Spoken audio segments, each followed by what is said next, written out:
Okay, what the heck is going on with Fanita and Alix Earle? So everybody's been talking about the fact that there seems to be some drama brewing between Fanita and Alix Earle, so let's recap. So Fanita posted a video talking about the creator wage gap, specifically between Black and white creators, and then used Alix Earle as an example, saying that the two of them have the same amount of followers, and that she has more engagement than Alix Earle, and that she's funnier, but she's definitely not making the same amount of money. And although these two definitely do not have the same amount of followers, there's literally a 4 million follower difference. Some creators were quick to agree with her, saying that they've experienced the same thing, while others pointed out that Fanita has a ton of opportunities and even went on the Tarte trip to Bora Bora back in March. And have also mentioned that Fanita has been a notorious bully in the past. The funniest part about this whole thing is Alix Earle seemed completely unbothered by this, to the point where I don't even know if she knows that there's any drama. Like, somebody commented on one of her posts saying, "So unbothered, I love that for you, Alix."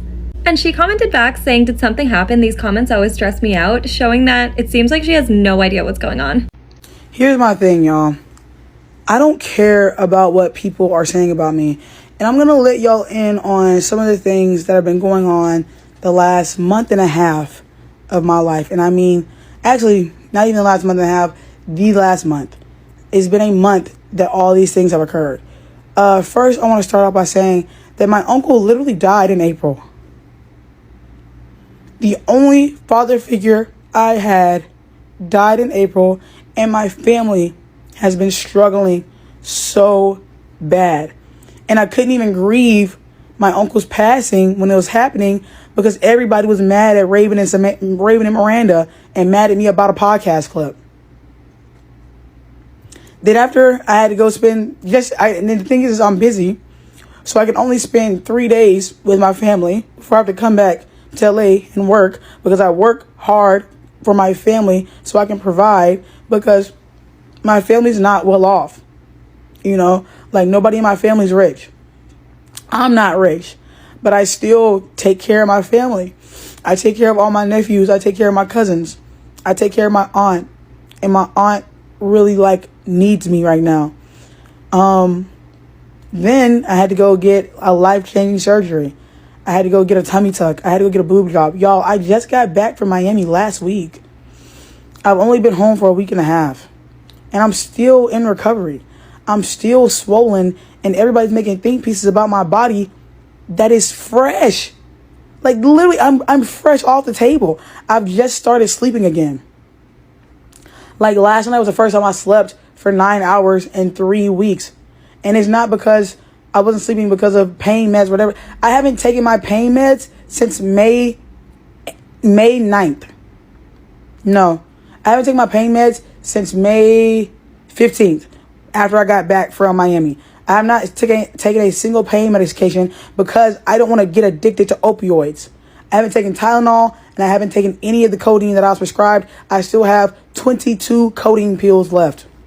Then I broke up with my boyfriend. I was in a toxic relationship for the last 3 months. A toxic relationship. I was it took everything I had to break up with my boyfriend. And I broke up with him, and I stood 10 toes down. And then ever since I broke up with him, that mental lift, finally something has been lifted mentally where I can focus back on my work, because he was deterring me from my job, and he had to go. It just wasn't going to work. He wasn't secure enough in himself to date somebody of my stature and my status. And so then I broke up with my boyfriend, right? I'm still healing from recovery. My uncle is dead. My body's not the same anymore. And you guys want me to give a fuck about hate comments? You guys want me to give a fuck about being mean? I am kind to people that I like. You are not entitled to my kindness. My nephew never gets to see me. But when he hears that I'm in town, he'll literally wait outside on the street to greet me. He'll jump into my arms, and he's 9 years old. I send my niece skincare. I send my niece and nephew money every month for their allowance. I buy my other nephew stuff. I do stuff for my friends' kids. I take care of people. That's why I have to be mentally tough in this job and ignore y'all for my own sanity. Y'all think I'm having a manic episode. If I was having a manic episode, that shit would have started in April when my uncle died. but it didn't, because I know what I have to do. I know that I can't be the one to crumble. Like my aunt is manic right now. That's who's manic. But I have to stay grounded to keep her mental in check. She fell asleep in our garage. My aunt could have like died from carbon monoxide poisoning. You know what I mean? It's like, I don't have to come up here and explain this shit to y'all because y'all aren't my friends. Y'all aren't my family. And I don't know y'all. And that's why I don't share any of my personal business with y'all. So I would just ask you kindly to leave me alone. I'm not in trouble. Y'all don't affect anything in my real life, because unless you can bring my uncle back, stop talking to me. And my family needs me. And that's why at the end of my lease in this apartment, I'm moving back to the South. I'm moving to Atlanta, because I feel like Atlanta is just the perfect place for me. I miss being around real Southern, authentic Black people, because y'all might think that I act crazy. This is everybody's personality in the South. And I just miss being around fun, energetic Black people and Black women. And I miss being able to go to the beauty supply stores and eat good food and be able to like walk down the street or get anybody to do my hair. You know what I'm saying? Like, I can't wait to move to Atlanta. All my friends are moving to Atlanta. And I think this will be like a great era. And Fanita takes ATL, and I'll be back home, close to Alabama, close to my family, because my family needs me more than anybody right now. And that's who I care about pleasing. That's who I care about making proud. And that's who I care about. That's whose opinion I care about. And the only opinion in the world I will ever care about is my family. As long as the people in my life love me, I don't care about what you guys think about me. And you can't force me to, and it's not going to happen. Since I woke up the tea about the pay gaps and the pay disparities among Black creators and white creators, let me add on to it, because I didn't really even say what I wanted to say. You saying y'all made me coming back because some of y'all is pocket watching me too hard. Look at the robe. Pockets is flush. Asia does what she needs to fucking do. I gets to the bag. I gets to the manyan. We're already 6 figures in, and it's only May. Well over. Not too much. Get out my pockets. And that's doing what we can do, even though they roadblocking us. Now, I'm gonna have to call out a few creators so y'all can really understand what the fuck I'm talking about. Cause ain't no other big creators gonna put a name on it. But I'm sorry, girl. I gotta whack you. I'm not trying to read you. But Alix Earle, come to the podium. Alix Earle has the luxury of being able to have white fucking privilege. Imagine a Black girl comes online and says she has a dress with throw up in it. She's nasty as fuck. Look at how y'all talk about E. Kane. E. Kane and Alix Earle are twins. Twin flames. But what is Alix and what is E. Kane? What is Alix and what is me? Me and Alix engagement pretty much the same damn shit. And I'm more entertaining. And I have a podcast. And I'm funny. Alix is funny to white people, or is she even funny? And this is not a drag, Alix. I'm not trying to drag you. I'm just keeping it fucking real. Because if you could get $50K for a brand deal, bitch, we both know I deserve it. $60K, $70K, $80K. You know what I'm saying? I'm having to settle right now for my little funky ass 20. But I want what you white hoes get. And I want it today, ASAP, not tomorrow. Prada, I spent $6,000 in your store. I better be receiving some gifting like y'all do every other white hoe that don't purchase shit from y'all. I need a small bottle of perfume or something for France, if you don't mind.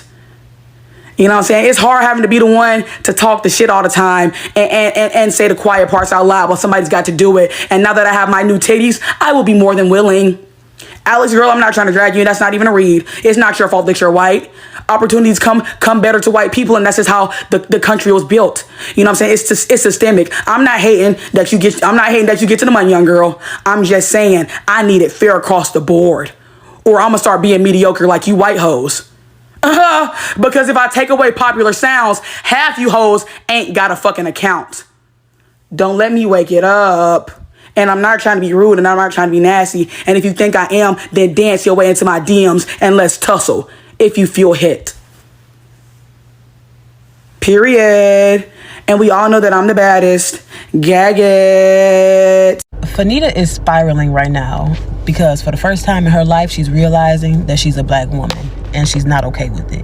Fanita thought that her issues stemmed from her fatness and not from her Blackness. So she thought that weight loss was going to remedy the disparities that she's been receiving over these last 4 years that she's been doing content creation. Now she's realizing that she lost weight And the things that she's now hungry for and the things that she wants are not coming to her. And she's realizing that it's not because of her fatness that was the issue. It was her blackness. Then she got on her videos misusing the study of intersectionality and misusing code switching in order to make it seem like this was all purposeful and she didn't say certain things because she was fat.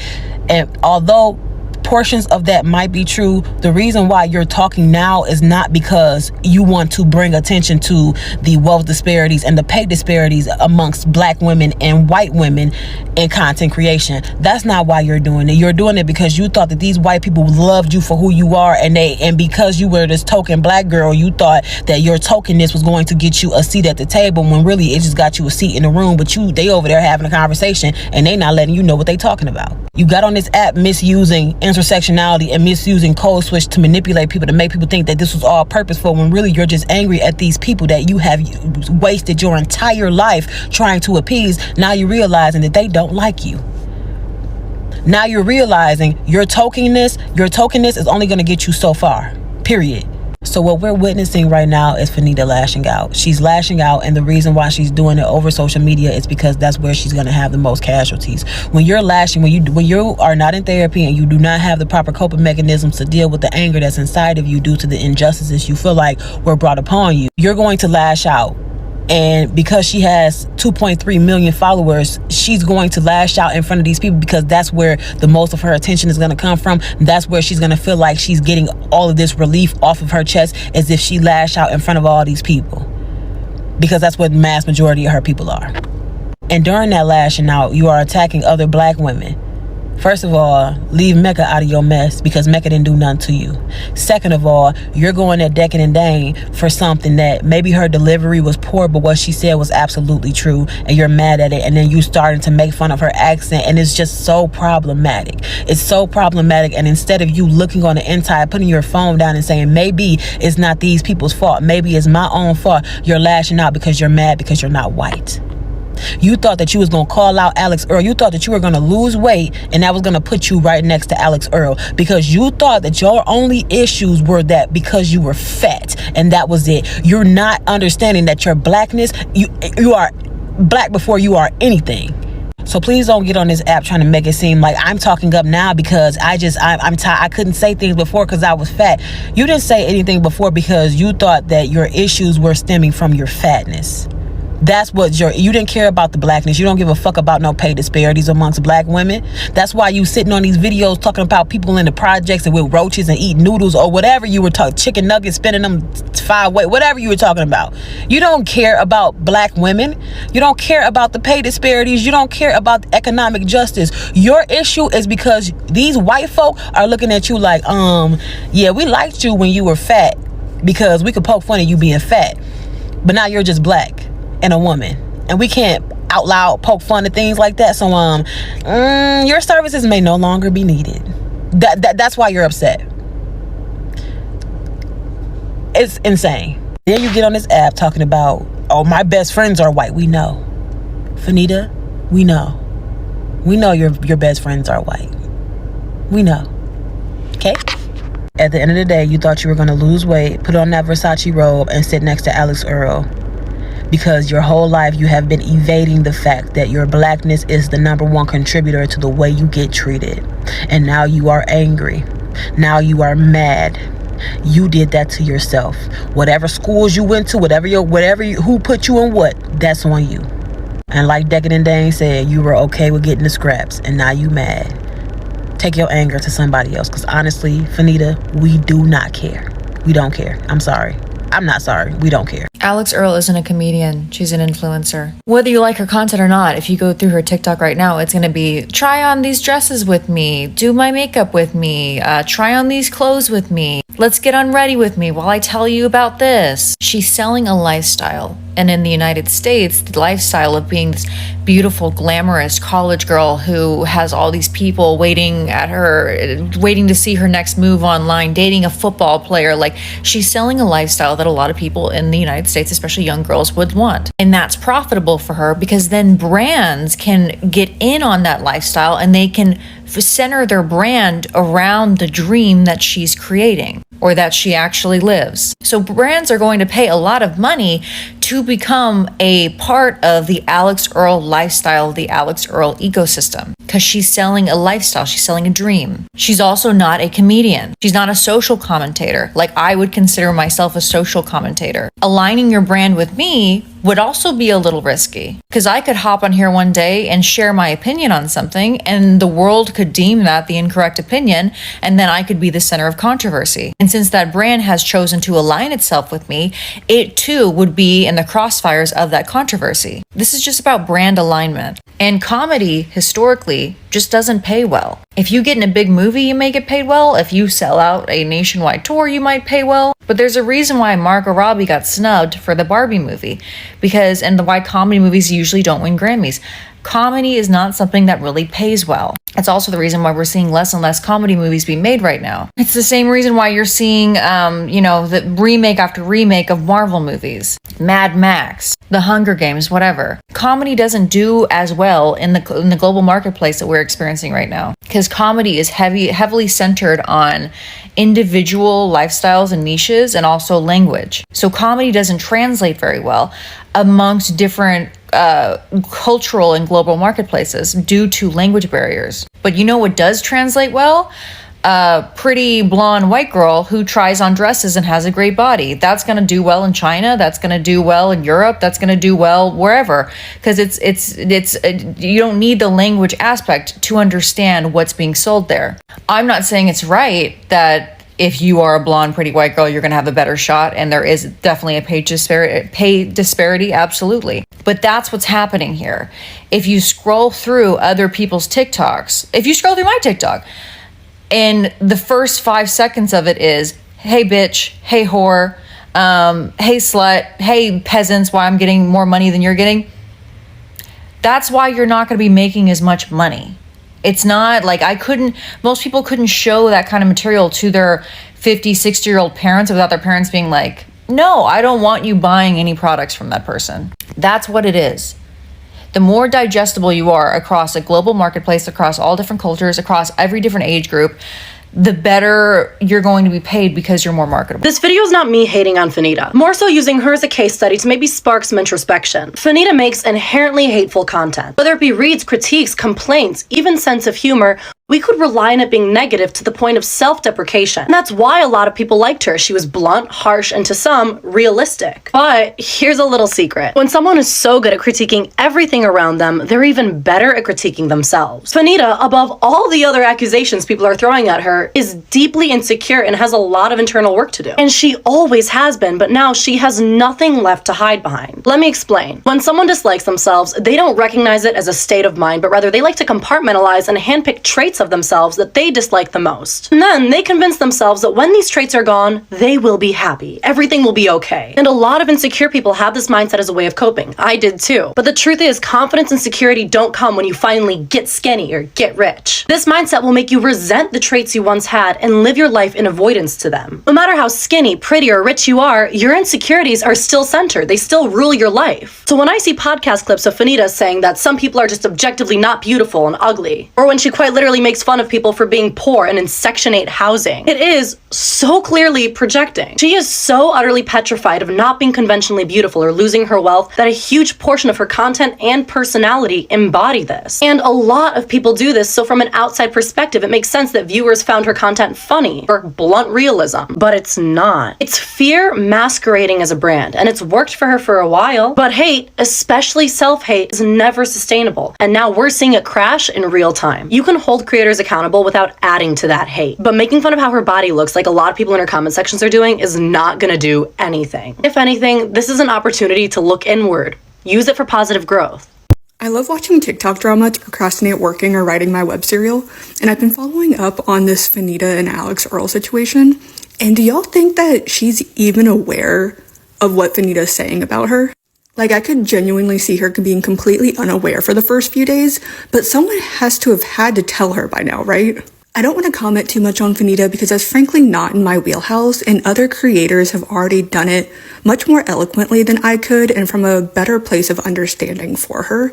But Alix, Earle, and Fanita are not in the same classification of creators. And that's not even about follower counts. They just genuinely don't make the same kind of content. Lifestyle bloggers are always going to demand a higher pay rate than creators whose videos basically are comedy. Anyway, I hope Fanita has a good support system because she has been getting a lot of hate. I'm sorry, but like the funniest part of this whole Fanita situation where she references Alix Earle is like, there's one distinct side of TikTok who is like, who is Alix Earle? I've never seen that person. I've never heard that name in my life. And then there's another side of TikTok that is like, what's Fanita? Who is Fanita? I've never heard that before. And if you are like on both sides of TikTok, it is just so, some of the comments, so funny.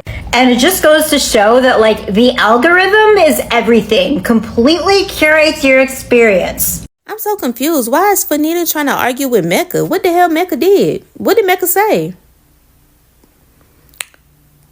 I don't get it. In the comments like, headshot, I'm waiting on Mecca to say something. For what? What did she say? And I honestly didn't like how she came at Alix Earle. I don't watch Alix Earle like that, so I did go and check out a few of her TikTok videos. And whether you like it or not, she's an influencer. She's just a different demographic. She's an influencer, and that's why the brands and sponsorships reach out to Alix Earle because she influenced the girls. The same as Kaya Money, De'Ara, you know, Jada, Ari. They all have different demographic of fans. I don't look at Fanita as an influencer. I see her as a content creator. And I think Denzel Dion also talked about this on TikTok earlier today. For an example, De'Ara and Kaya Money are influencers and content creators. Baby, I know they made a lot of money off my ass because I go straight to their Amazon storefront. I know they made a lot of commission off of me. You welcome. I love them. I don't know Fanita like that, but she's cool. The reason why I don't watch Fanita like that is because whenever I see people from my demographic or culture lollygag with people of a different race and it being inappropriate and racist behavior and they take it as sarcasm, I don't like it. I don't know. They just be on her show and making content with her, disrespecting the fuck out of her, and she just be letting it slide. That's why I don't be watching her, because I be like, I don't get this humor. You know, I like the people that woke up from it, like Doja Cat and Tyler, the Creator. They used to be just like that, but they woke up. They woke up. I feel like if you have to be inappropriate or rude to be funny, then you're not funny. I'm not saying that Fanita is not funny. Let me just shut the fuck up. I particularly do not like to hang around people in my community that take racism lightly. Y'all get what I'm saying? No one asked me, but here's my opinion on the whole Fanita and Alix Earle situation. Actually, I really don't have an opinion on that. But okay, listen.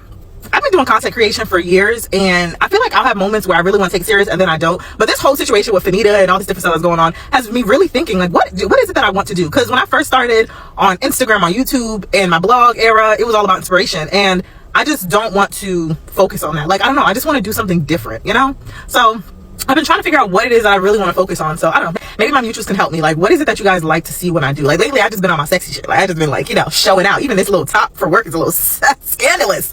But yeah, like, I don't know. I just want to like do different stuff. I do have an idea for my 30th though. I'm thinking about like this 30 for 30 type of content situation where I would give advice on things that I've gone through in my 20s and like things I think can help other people. So that I really do want to try to focus on for the summer. But outside of that, I'm like, I don't really know what it is that I want to do. Like, I want to be more, you know. But then there's other days where I'm just like, I want to completely delete myself from the internet. So I don't know, child. Somebody help me out. What y'all think I should do? What should I do?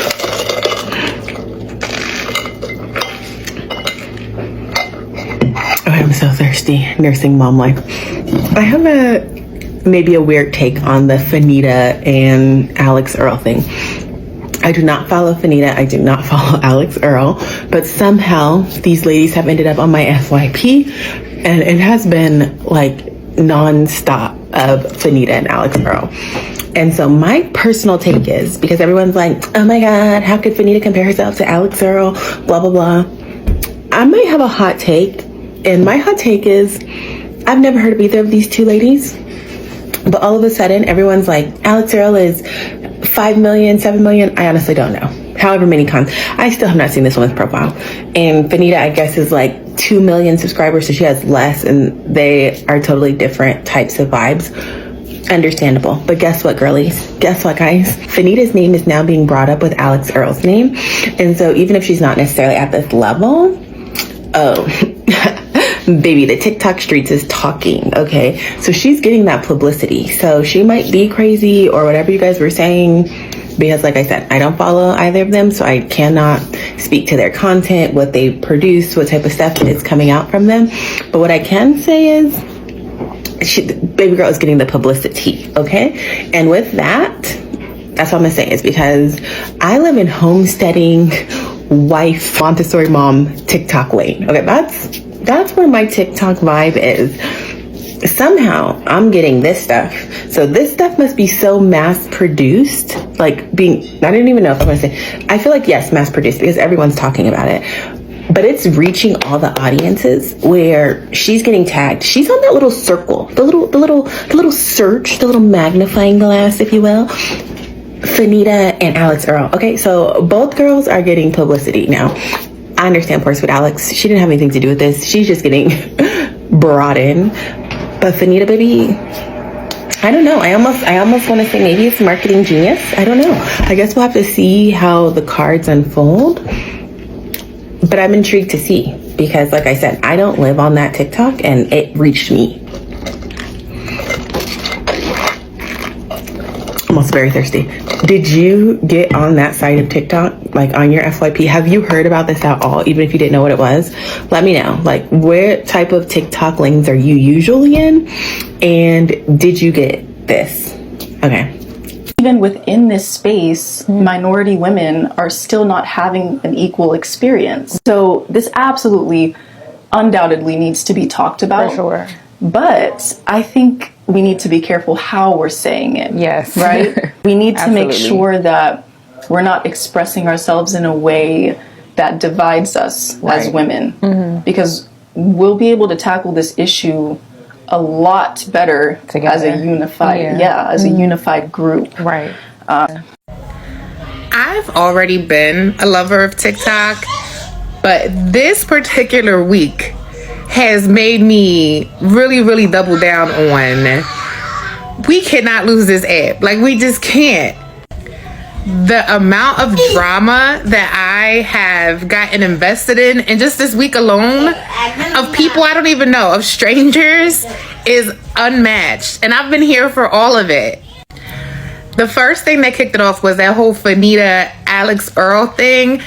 That was a hot mess. I didn't even really know who Fanita was. I knew about the tour trip thing, but I had forgot about her and all of that stuff. So when this all got brought back up, oh my God, I just got so invested. And there were so many think pieces. Even white people were giving think pieces on it, like a hot mess. And I was here for all of it.